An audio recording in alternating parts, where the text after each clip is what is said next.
로마서 8장 31절에서 39절까지 말씀입니다. 우리 서로 한 절씩 교독하시고요. 마지막 한 절만 우리 다 같이 합독하도록 하겠습니다. 로마서 8장 31절에서 39절입니다. 그런즉 이 일에 대하여 우리가 무슨 말 하리요? 만일 하나님이 우리를 위하시면 누가 우리를 대적하리요?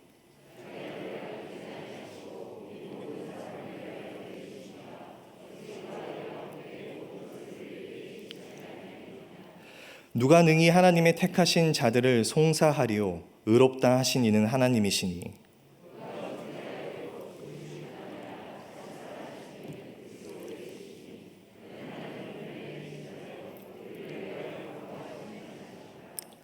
누가 우리를 그리스도의 사랑에서 끊으리요? 환난이나 공고나 핍박이나 기근이나 적신이나 위험이나 칼이랴.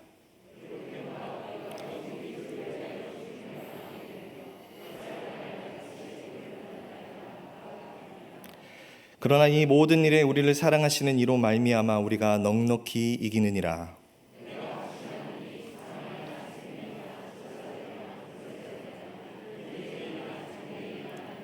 다 같이 읽겠습니다. 높음이나 깊음이나 다른 아무 피조물이라도 우리를 우리 주 그리스도 예수 안에 있는 하나님의 사랑에서 끊을 수 없으리라. 아멘. 네, 오늘 저는 세 가지 질문이라는 제목으로 말씀을 좀 나누려고 합니다. 오늘 본문을 살펴보기 전에 로마서에 대해서 아주 잠깐 살펴보도록 하겠습니다. 오늘 본문이 속해 있는 이 로마서는 사도 바울이 3차 전도 여행을 마칠 무렵 대략 AD 57년경이 되는데요. 그때 고린도에서 로마에 있는 그리스도인들에게 쓴 편지입니다. 왜 사도 바울은 로마에 있는 그리스도인들에게 편지를 쓰게 됐을까요? 아주 초기의 로마 교회는 유대 그리스도인들에 의해 교회가 시작되었습니다. 하지만 시간이 흐르면서 당연히 로마에 있는 이방인들도 예수님을 믿게 됐고 그리스도인들이 되었죠. 그래서 로마서가 쓰였을 당시에는 이미 로마 교회는 주로 이방인 그리스도인들로 구성되었던 것으로 추측을 합니다. 근데 문제는 이 이방인 그리스도인들과 유대 그리스도인들과의 어떤 갈등이 있었어요. 그래서 당시 모세의 율법을 지키며 신앙생활을 하던 유대 그리스도인들과 그리고 그 모세의 율법을 알 길이 없는 전혀 모르는 이방인 그리스도인들 간의 그런 갈등의 문제였죠.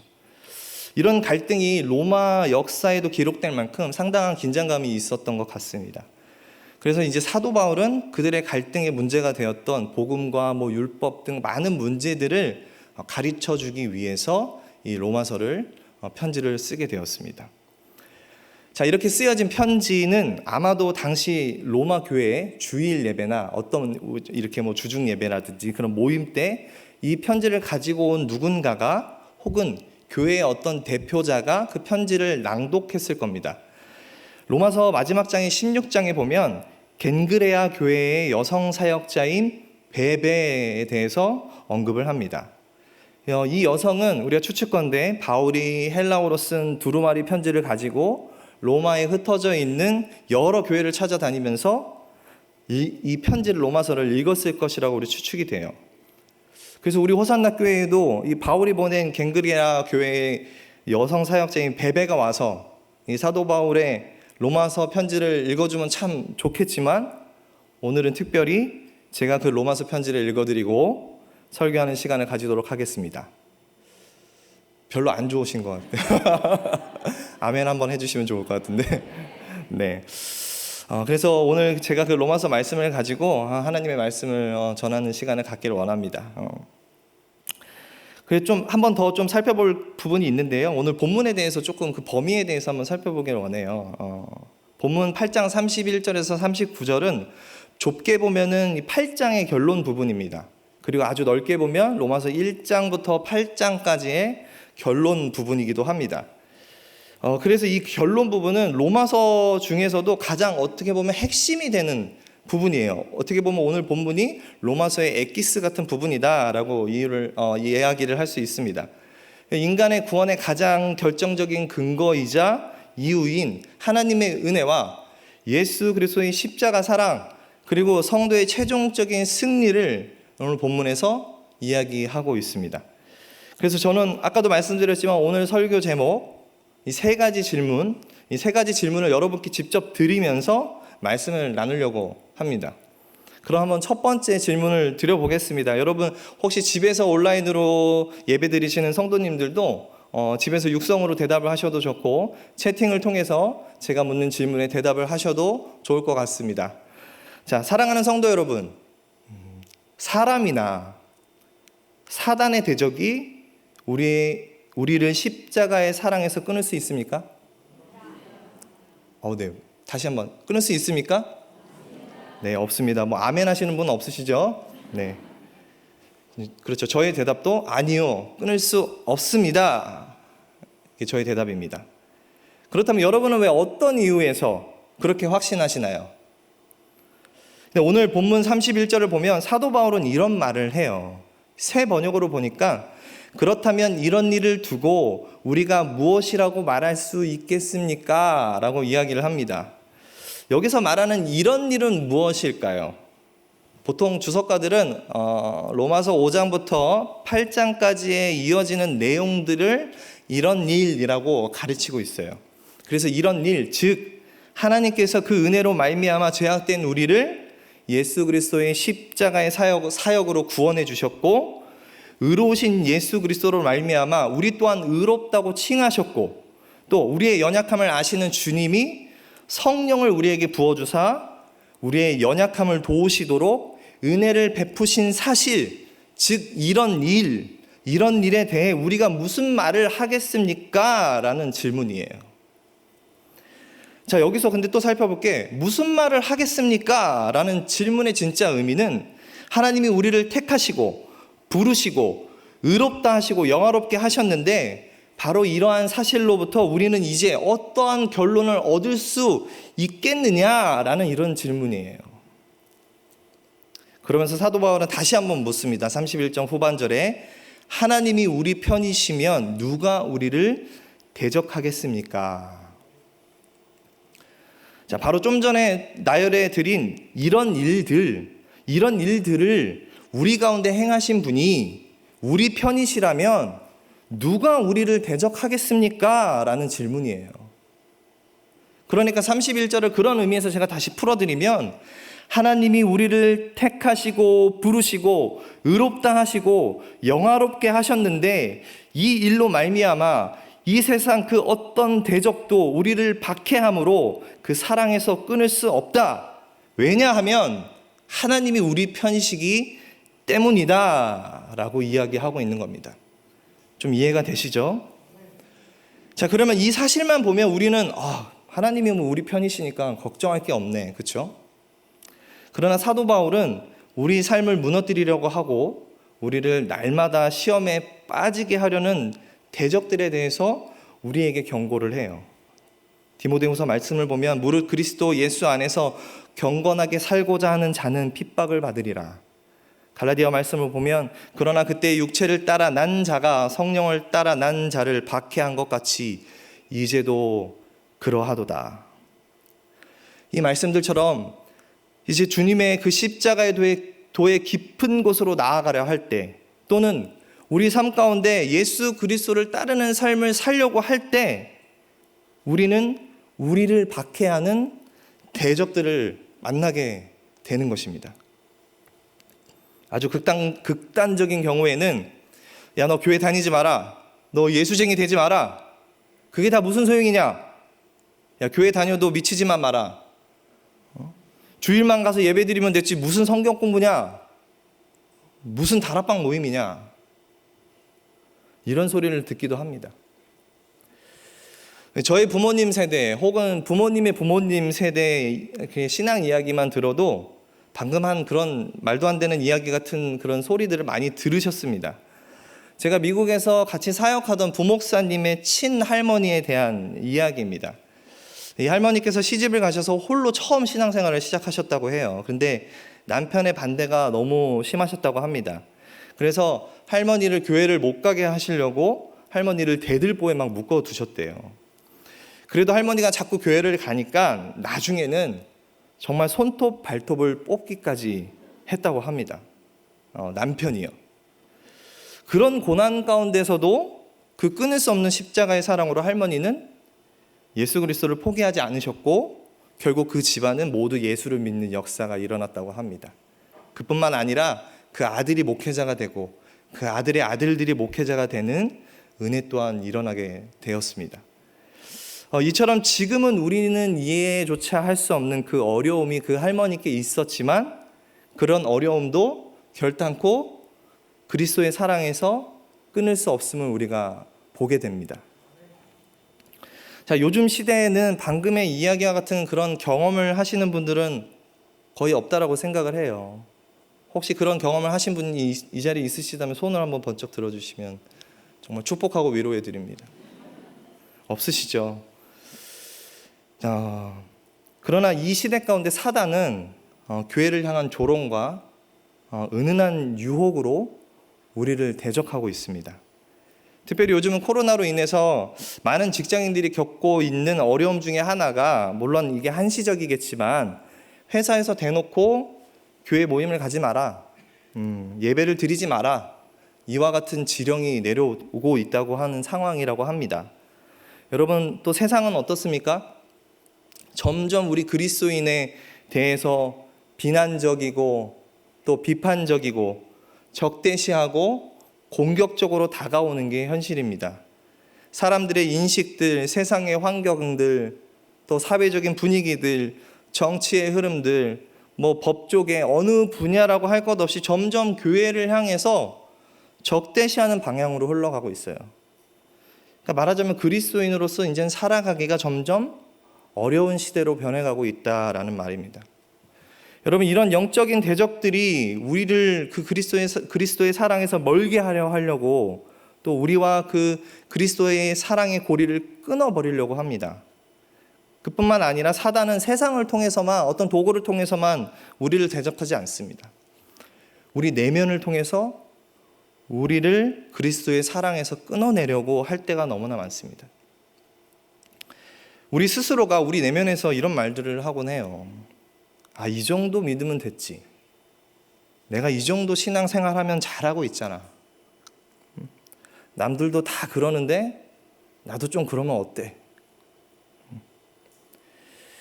그리스도의 사랑으로 나아가지 못하도록, 그래서 결국은 우리를 그 사랑에서 끊어내려는 이 사단의 대적질은 우리 삶에서, 우리 내면에서 끊임없이 일어나고 있습니다.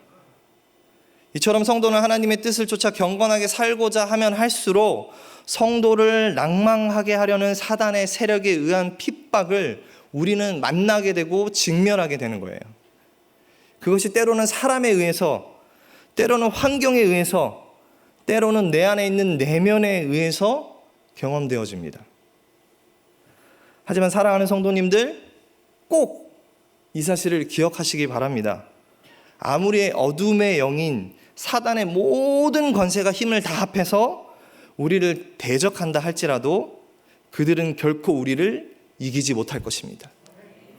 결코 우리를 그 그리스도의 사랑에서 끊을 수 없음을 믿으시기 바랍니다.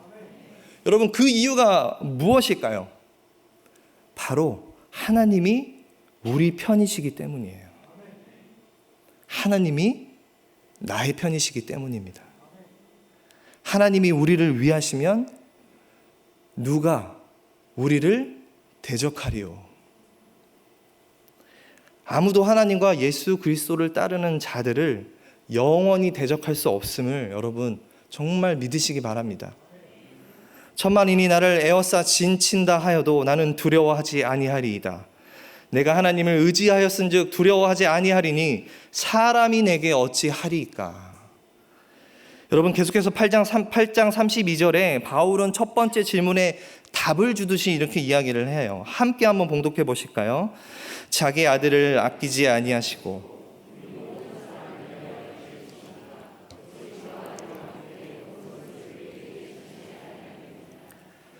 자, 이 구절은 이 31절에 우리 편이시고 우리를 위하시는 하나님이 우리를 얼마만큼 위하시는지를 설명하고 있어요.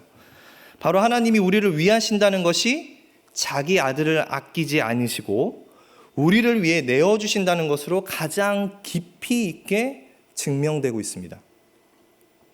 그리고 우리에게 그 아들과 함께 그 모든 것을 주신다고 말씀하고 있어요. 여기서 말하는 모든 것은 궁극적으로 예수 그리스도를 닮아 성화의 단계에 필요한 모든 것들을 가르치고 있습니다.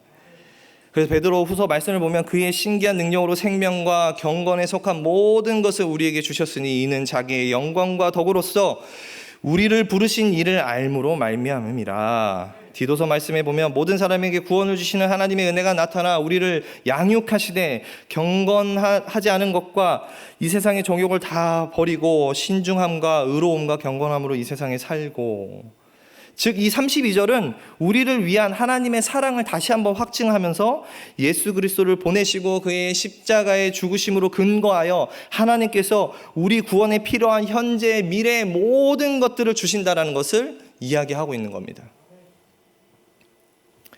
또 예수 그리스도를 닮아 세상을 이겨 승리하는 믿음을 하나님의 선물로 주신다고 사도 바울은 말하고 있어요. 여러분, 세상은 우리를 가만히 두지 않습니다. 그렇죠? 하지만 우리는 그것을 두려워하거나 불안해할 필요는 없습니다. 왜냐하면 자기 아들을 내어주신 만큼 우리를 사랑하시고 아끼시는 하나님이 우리 편이시기 때문이에요. 또한 우리를 위한 그분의 계획과 목적은 한치의 오차도 없이 가장 확실하게 이루어진다는 사실을 여러분 믿으시기 바랍니다. 여러분 한번 생각해 보세요. 이 세상에 하나님의 계획과 뜻을 좌절시켜서 성취하지 못하게 할 사람이 있습니까? 없죠. 그렇기 때문에 세상의 그 어떤 대적도 우리를 향한 그 예수 그리스도의 사랑에서 끊을 수 없는 것입니다.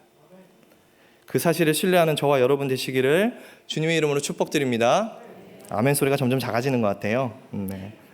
자, 다시 한번 그 사실을 신뢰하시는 저와 여러분 되시기를 주님의 이름으로 축복드립니다. 네, 감사합니다. 제가 감사해야 되는 건지 모르겠지만, 네, 오늘 본문을 통해서 우리가 계속해서 두 번째 질문을 살펴보기 원하는데, 자, 여러분, 우리의 죄악이 우리를 십자가의 그 사랑에서 끊을 수 있습니까?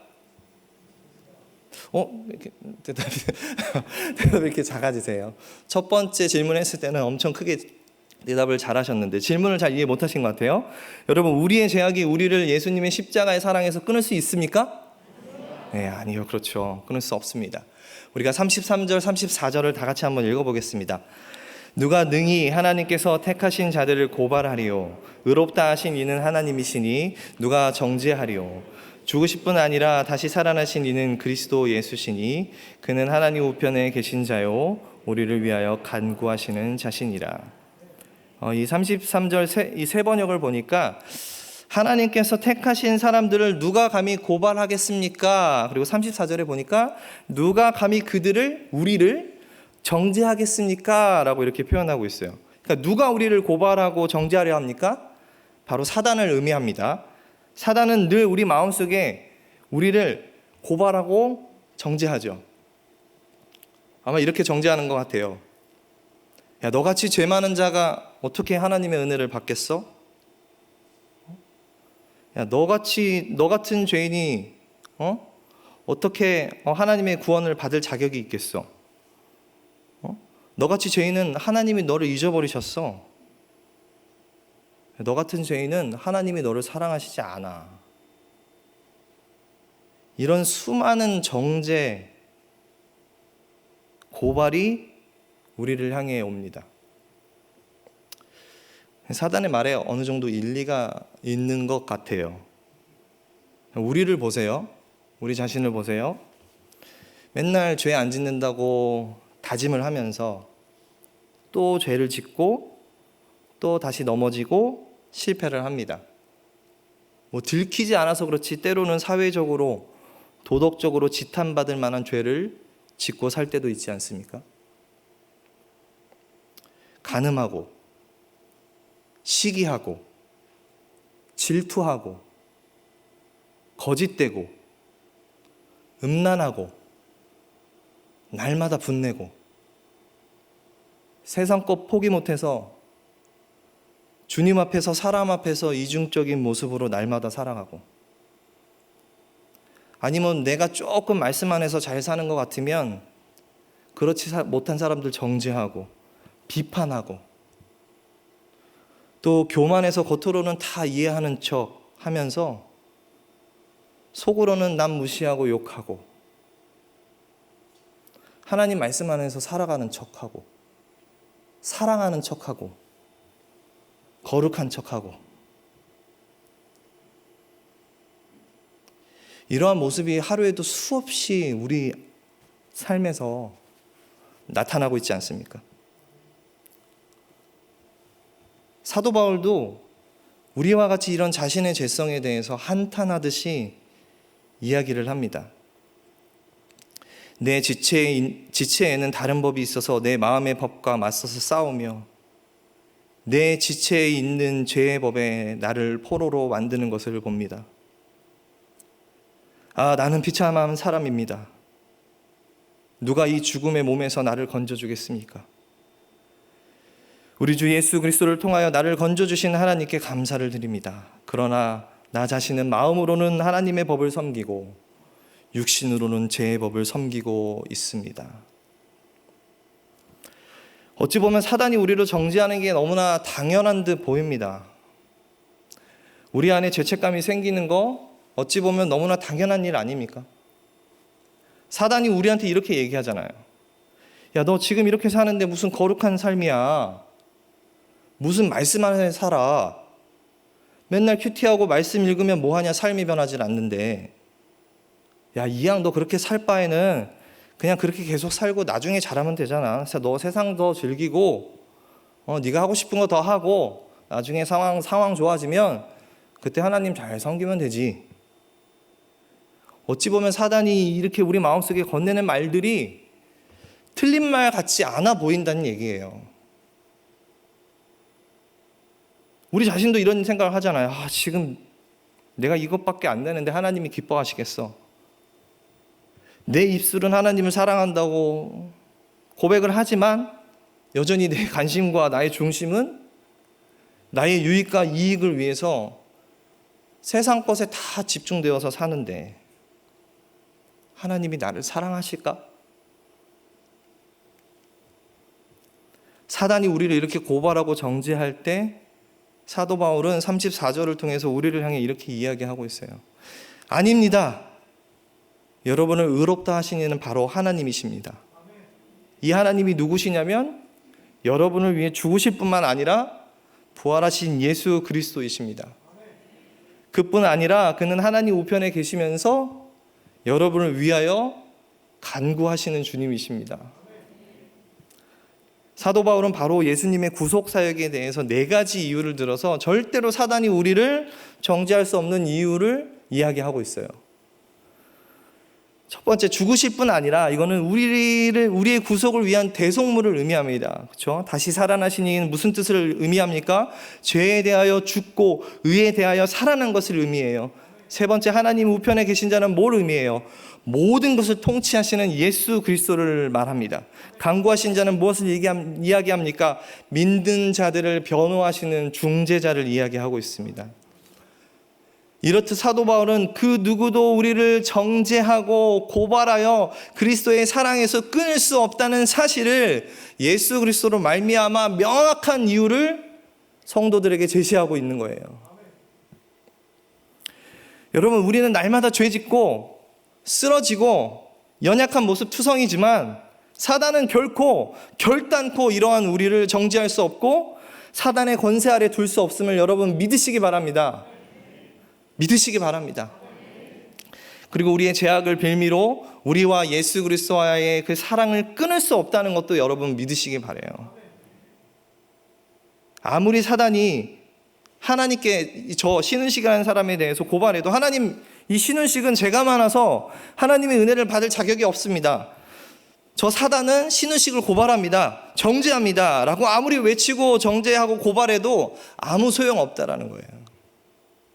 그러므로 이제 그리스도 예수 안에 있는 자에게는 결코 정죄함이 없나니 이는 그리스도 예수 안에 있는 생명의 성령의 법이 죄와 사망의 법에서 너를 해방하였습니다. 예수는 우리가 범죄한 것 때문에 내줌이 되고 또한 우리를 의롭다 하시기 위하여 살아나셨느니라. 하나님은 이미 우리를 죄 없다라고 선언하셨어요. 죄에 대한 그 어떤 더 이상의 사단의 고소도 법정에서 받아들여지지가 않습니다.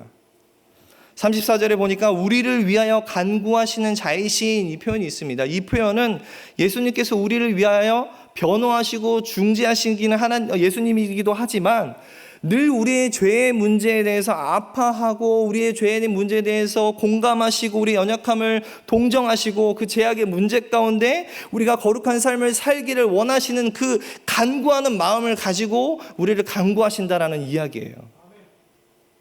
그러기에 우리는 분명히 확신 안에 거해야 합니다. 비록 우리가 날마다 넘어지고 쓰러지고 연약한 죄인이지만 그 누구도 우리의 죄의 문제를 가지고 우리를 그 그리스도의 사랑에서 끊어낼 수 없다라는 거예요. 그리고 우리를 그 죄악의 자리에서 벗어나게 하셔서 예수 그리스도를 닮아가는 자리로 우리를 옮기실, 우리를 위해 간구하시는 예수 그리스도를 여러분 믿으시기 바랍니다. 우리의 죄악이 결단코 우리를 예수님의 십자가의 사랑에서 끊을 수 없습니다. 그럼 마지막 질문 드려보겠습니다. 여러분, 세상의 역경들이 우리를 예수 그리스도의 십자가의 사랑에서 끊을 수 있습니까? 여러분, 세상의 역경들이 우리를 예수 그리스도의 십자가의 사랑에서 끊을 수 있습니까? 사도 바울은 35절에서도 이렇게 질문을 합니다. 누가 우리를 그리스도의 사랑에서 끊으리요? 환난이냐, 곤고나 박해나 기근이나 적신이나 위험이나 칼이랴. 사도 바울은 이제 정말 어떤 실제적인 예들을 들면서 우리의 삶과 그 그리스도의 사랑에 대해서 이야기를 하는 걸 볼 수 있어요. 우리가 방금 제가 막 이렇게 읽어드린 그 단어의 의미들을 아주 좀 짧게라도 좀 살펴보기를 원합니다. 자, 환난은 뭘 의미하나요? 외적 환경과 외부적인 원인으로부터 가해오는 압력과 고난을 이야기합니다. 마치 코로나 같은 상황을 이야기하는 것 같습니다.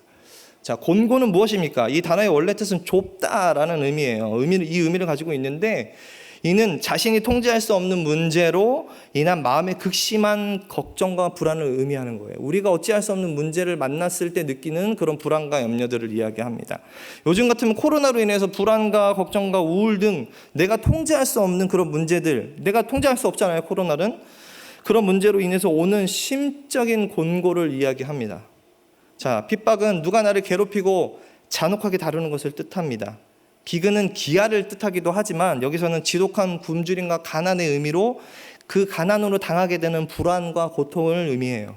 적신은 뭐예요? 벌거벗음을 뜻하는 그 단어 원래 뜻은 개인적인 가난으로 인한 사회적인 소외까지 내포하고 있습니다. 자, 위험은 뭡니까? 사람과 자연으로부터 당하는 예기치 못한 피해들. 그리고 칼은 세상 사람들의 무력을 이야기합니다. 여러분, 이러한 역경들, 나열해 드린 이런 수많은 역경들이 우리 삶에 닥쳐올 때 우리는 어떠한 마음과 신앙의 모습으로 반응하고 있을까요? 여러분은 어떤 모습으로 반응하나요? 자, 이번 코로나로 인해서 우리가 오는 역경들을 한번 생각을 해보기 원합니다. 자, 코로나로 인한 갑작스러운 경제적인 어려움들, 그렇죠? 또 우리가 물론 이번 주부터는 1단계로 낮춰졌지만 사회적 거리로 오는 그걸 지키기 위해서 오는 스트레스, 정신적인 스트레스도 엄청났죠. 그리고 또 특별히 아이들을 집에서만 케어해야 하는 그 어머니들의 정신적인 어려움들, 그렇죠? 그로 인해서 정말 정신적으로 오는 우울감, 낭만감, 그 마음의 눌림들, 좌절감들, 실패감들, 답답함, 정말 이전에는 경험해 보지 못했던 그런 어려움들이 이제 우리 가운데 아주 깊이 들어와 버렸어요. 신앙생활은 어떻습니까? 감사하게 오늘부터 현장 예배가 재개됐지만 아니 누가 상상이나 했습니까? 예배를 드리러 교회를 못 오다니요. 아니 기도를 하러 교회를 못 오다니요. 내가 사랑하는 지체들과 모임조차 갖는 게 금지가 될 줄 누가 알았겠습니까? 자, 이런 상황이 펼쳐지니까 실제로 우리 마음에 어떤 현상들이 일어나는 거예요. 불안과 염려와 걱정이 생기기 시작합니다. 자, 제가 실제로 교구 목사입니다. 기쁜 마을을 담당하고 있는 교구 목사로서 전화 신방을 하다 보면 코로나 사태 이후에 건강의 이유로 또 자녀들의 만류로 인해서 정말 단 한 번도 교회를 못 오시는 성도님들도 계세요. 제가 전화를 드리잖아요. 그럼 처음에는 씩씩하게 받으세요. 처음에는 괜찮습니다, 목사님. 잘 지냅니다. 근데 통화를 5분, 10분 하다 보면 어느새 눈물을 흘리고 자신의 내면의 걱정에 마음 내 그 이야기들을 내려놓으세요. 어떤 성도님들이 이야기를 나누다 보면 내가 이렇게 예배도 제대로 못하는데 이러다 신앙 다 잃어버리면 어떡하죠? 구원의 확신도 잃어버리면 어떡하죠, 목사님? 정말 걱정과 근심에 사로잡혀 있는 분들을 보고는 합니다. 자, 이렇게 세상에서 우리의 인생이 각종 어려움과 고통 속에서 살아가는 것을 너무나 잘 아는 사도 바울이 시편 44편 22절을 인용해서 36절에 어떤 표현을 해요. 그 표현은 세상에서의 우리의 처지를 이야기합니다. 도살당할 양같이 여김을 받았나이다. 성도들이 세상에 처해 있는 영적 처지를 도살당할 양 같다라고 사도 바울은 이야기하는 거예요. 자, 그렇게 수많은 역경들과 도살당할 양 같은 처지에 있는 우리들을 잘 아는 사도 바울은 이야기를 하는 거예요. 여러분, 사도 바울 자신도 환난과 고통을 많이 당했잖아요. 그렇죠? 그러나 그는 그런 가운데서도 믿음을 잃지 않았고 그 모든 박해 가운데서도 위대한 하나님의 사도로서 모습을 잃지 않았습니다. 사도 바울은 자기 자신이 그렇게 역경을, 고난을, 그 박해를 이겨낼 수 있었던 이유, 또한 믿는 자들이 이길 수밖에 없는 이유에 대해서 분명히 밝히고 있어요. 37절 함께 읽겠습니다. 그러나 이 모든 일에 우리를 사랑하시는 이로 말미암아 우리가 넉넉히 이기느니라. 우리 한 번 더 읽으실까요? 그러나 이 모든 일에 우리를 사랑하시는 이로 말미암아 우리가 넉넉히 이기느니라. 아멘. 여러분, 어떠한 이유에서 우리가 넉넉히 이길 수 있다라고 설명하고 있어요? 우리를 사랑하는 이로 말미암아. 그렇죠? 사도 바울은 이렇게 고백을 합니다. 우리를 너무나 사랑하셔서 자기 자신을 희생제물로 삼고 우리를 구원해 주신 그 예수 그리스도를 이야기하는 거예요. 그렇죠? 지금 이 순간에도 수많은 역경들에 처한 우리들에게 수고하고 무거운 짐진 자들아 다 내게로 오라. 내가 너희를 쉬게 하리라 라고 말씀하시는 우리를 사랑하시는 이 예수 그리스도. 시대적인 어려움 코로나를 지나고 있는 이때 우리 마음에 알 수 없는 불안과 염려와 우울의 감정들이 덮고 있을 이때에 평안을 너희에게 끼치노니 곧 나의 평안을 너희에게 주노라. 내가 너희에게 주는 것이 세상이 주는 것 같이 아니하리라. 너희는 마음에 근심도 말고 두려워하지도 말라 라고 말씀하시는 우리를 사랑하시는 이 예수 그리스도. 우리를 사랑하시는 이로 인해 우리는 그 사랑에서 끊어질 수 없는 거예요. 더 나아가 우리는 넉넉히 우리가 처한 역경들을 이기며 나아가는 것입니다. 제가 이야기 하나 나누고 말씀을 마치려고 합니다. 그 전에 제가 잠시 물을 마시겠습니다. 어느 한 분의 평범하지만 평범하지 않은 인생 이야기예요. 그분은 20대 초반에 어린 나이에 20대 초반이면 어린 나이죠. 결혼을 하자마자 곧 첫 아이를 출산을 합니다. 아이를 출산하자마자 남편의 신변에 큰 문제가 생겨요. 그래서 그런 상황을 보고 있던 그분의 친언니가 그분에게 교회 가서 그 문제를 가지고 하나님께 기도해 보는 게 어떻겠냐라고 이렇게 전도를 하게 됩니다. 그래서 그분은 자신의 언니의 말을 듣고 교회를 출석하게 됐고 정말 거짓말같이 교회를 다니고 자신의 남편의 문제를 기도한 지 얼마 되지 않아서 그 문제가 해결되어지는 경험을 하게 됩니다. 그렇게 그분의 신앙생활은 시작되었어요. 예수님을 믿게 되어서 영적으로 근데 하나님의 은혜를 누리는 삶을 살게 되었지만 현실의 삶은 정반대로 어려움의 연속이었습니다. 사업을 시작하게 된 남편은 지나친 음주와 잦은 외도로 그분은 날마다 상처와 아픔의 날의 연속이었어요. 남편이 음주를 하는 날에는 가정폭력으로 시달리는 또 불행한 삶을 살아야 했습니다. 그래도 하나뿐인 아들과 신앙의 끈을 놓지 않으려고 부단히도 노력을 하고 살았습니다. 이 남편으로부터 오는 또 세상으로부터 오는 고통과 고난을 이 하나님의 은혜로 하루하루 살아가는 그런 인생이었어요. 그렇게 힘겹게 삶을 살아오던 중에 남편이 정말 사업을 하던 사업을 실패하고, 그러자 남편은 심리적으로 굉장히 불안한 상태가 되었죠. 그래서 더 지나친 음주와 또 그로 인해서 돌아오는 이런 가정 폭력이 정말 더 극심화되었고, 오로지 그분이 감당해야 될 삶의 무거운 짐으로 돌아왔어요. 그러다 어느 날 가정 폭력이 심하게 된 날, 이제 10살밖에 되지 않은 아들이 남편을 만류하게 돼서 그 틈을 타서 집을 나오게 됐습니다. 그래서 그 사실을 알게 된 그분의 친정 식구들이 또 그 남편과 싸우게 되는 사건으로 연결이 됩니다. 그렇게 하나의 가정이 깨어졌어요. 그 후 남편은 가정을 버리고 홀로 나가게 됩니다. 하지만 더 큰 문제는 사업을 하는 과정에 실패를 해서 살고 있던 집이 경매에 넘어가게 됐어요. 그걸 또 모르던 그분은 일주일도 안 된 시간 안에 집을 구해야 되는 상황을 알게 됐고, 당장 이사할 돈조차 없는 상황에 새로운 집을 구한다라는 것은 정말 말도 안 되는 이야기였습니다. 그래서 그분은 하나님께 기도를 했다고 해요. 아버지, 이 어린 아들과 어디를 가야 합니까, 주님? 주님이 책임지시고 주님이 도와주시옵소서. 이렇게 간절한 기도를 드렸다고 합니다. 집이 경매에 넘어가 이사해야 하는 바로 전날, 정말 하나님의 은혜로 누군가의 도움으로 간신히 살아갈 집을 얻게 되었고, 그렇게 어린 아들과 함께 새로운 삶을 이어가게 되었습니다.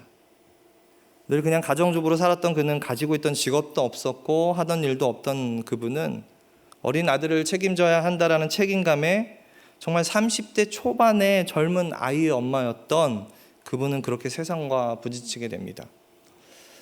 그러면서도 그분은 하나님을 놓지 않았고, 힘들수록 더욱더 하나님을 찾고 예배의 자리로 나아갔으며, 그분의 아들에게도 신앙 교육만큼은 철저히 가르치고 믿음의 엄마로서의 역할을 감당했습니다. 그렇게 아무 도움 없이 힘겹게 살아가야 했던 삶의 순간들, 하나님이 살아계시다면 어떻게 내 인생이 이럴 수 있냐며 원망을 해도 이상하지 않을 힘든 날들을 보내면서도, 그래도 그분은 단 한 번도 하나님을 원망하지도 포기하지도 않고 더욱더 자신의 삶의 자리에서 신앙인의 삶을 감당했습니다. 그렇게 힘든 날들을 지날 때 자신이 의지할 곳은 오직 하나님뿐이었다고 그분은 고백을 합니다. 자, 이분의 이야기처럼 지금 우리 중 누군가는 동일한 아픔의 길을 걷기도 하고, 또 우리 중 누군가는 이보다 더 아프고 힘든 날들을 보내는 중이기도 합니다. 아무도 도와주지 않는 상황, 내 환경을 보면 더 이상 길이 없어 보이는 그런 상황들, 코로나로 인해서 생각지도 못한 삶의 어려움들, 그런 아픔들, 수많은 역경들, 아니 코로나가 아니어도 갑자기 찾아오는 건강의 아픔들, 인생의 문제들. 세상은 우리 그런 인생들에게 이렇게 말하는 듯해요. 보라고, 하나님 믿어도 이렇게 힘들지 않냐고, 하나님의 은혜가 어디 있냐고, 하나님이 너에게 해준 게 무엇이냐고, 하나님의 사랑이 너에게 어디 있냐며 되려 묻는 듯합니다. 하나님과 너와의 사랑은 이미 끊어졌다고 세상은 이렇게 우리에게 말하는 듯해요. 하지만 세상의 그런 외침들을 믿지 않고 오직 하나님만 바라보신 좀 전에 그 이야기의 그분은 그렇게 한 걸음 한 걸음 걷다 보니 그렇게 걸어간 길에는 하나님의 은혜와 축복이 가득한 길이었다고 고백을 합니다. 또 남들보다는 늦었지만 하나님의 부르심을 받아서 사역자의 길을 가게 하셨고, 어렵고 그 힘든 상황 가운데서, 인생길 가운데서도 주의 복음을 전하는 사명을 감당하셨습니다. 이렇게 그분의 인생만 보더라도 하나님의 사랑과 그리스도의 사랑은 끊어지지 않습니다. 너무나 선명한 끈으로 그분을 붙들고 계시고, 너무나 선명한 끈으로 지금 동일한 길을, 비슷한 삶의 길을, 비슷한 인생을 살아가는 우리를 그 끈으로 붙들고 계신 하나님이심을 여러분 믿으시기 바랍니다. 그분은 이제 60대 중반을 넘기신 저의 어머니의 이야기입니다. 여러분, 혹시 고통과 고난의 날이 지금의 삶을 덮고 계십니까? 혹시 어쩌면 지금의 고난보다 더 큰 고난이 앞으로 우리 삶을 덮을지도 모릅니다. 지금의 코로나보다 더한 일들이 우리의 삶에 펼쳐질지도 몰라요. 그러나 여러분 꼭 기억하시기 바랍니다. 지금의 당장의 환난, 곤고, 박해, 가난, 위협, 고통들이 우리의 삶을 좌지우지하는 능력처럼 느껴지지만 결탄코 환난이 우리의 삶을 좌지우지하는 능력이 아닙니다. 곤고가 능력이 아닙니다. 가난과 위협, 박해, 고통들이 능력이 아닙니다. 우리의 삶의 능력은 오직 하나님이십니다. 오직 능력은 끊을 수 없는 주님의 사랑이에요. 오직 믿음은 우리가 하나님을 믿는 믿음이에요. 이사야 43장 3절 말씀에 상한 갈대를 꺾지 아니하며 꺼져가는 등불을 끄지 아니하고 진실로 정의를 시행할 것이며 라는 말씀을 하고 계십니다. 여기서 상한이란 그 뜻을 원어를 보니까 도저히 회복할 수 없을 만큼의 상처와 상태를 이야기해요. 세상의 역경들은, 세상의 그 모든 박해들은 우리를 도저히 회복이 불가능하게 보이는 상한 갈대와 같은 처지로 우리를 만들지만, 그럼에도 불구하고 우리를 포기하시지 않으시는 그 십자가의 사랑으로 우리를 회복시키시며 결국에는 우리를 승리의 자리로 이끄시는 주님의 사랑을 믿음으로 바라보시기 축원드립니다. 바울은 오늘 본문의 말씀에 결말을 말하듯이 이야기하고 있어요. 내가 확신하노니 사망이나 생명이나 천사들이나 권세자들이나 현재일이나 장래일이나 능력이나 높음이나 깊음이나 다른 어떤 피조물이라도 우리를 우리 주 그리스도 예수 안에 있는 하나님의 사랑에서 끊을 수 없느니라. 사랑하는 호산나 성도 여러분, 이제 사도 바울과 같이 우리도 확신해야 해요. 이제는 정말 그래야 할 때입니다. 잠시 힘들어서 앉아있던 그 자리에서 일어나서 우리는 이제 확신해야 합니다. 더 이상 코로나의 어려움, 그리고 더 이상 우리의 인생의 어려움에서 불안해하며 낭망하지 말고 하나님의 그 사랑을 의심하지 말고 우리는 확신해야 돼요. 사도 바울의 고백같이 나는 확신하노니 나를 우리 주 그리스도 예수 안에 있는 하나님의 사랑에서 끊을 수 없으리라. 여러분, 다시 질문드립니다. 사람이나 사단의 대적이 우리를 십자가의 사랑에서 끊을 수 있습니까? 우리의 죄악이 우리를 예수님의 십자가의 사랑에서 끊을 수 있습니까? 세상의 역경들이 우리를 예수 그리스도의 십자가의 사랑에서 끊을 수 있습니까? 무엇으로도, 어떤 것으로도 그 끊을 수 없는 예수 그리스도의 사랑을 확신하시는 저와 여러분 되시기를 주님의 이름으로 축원합니다.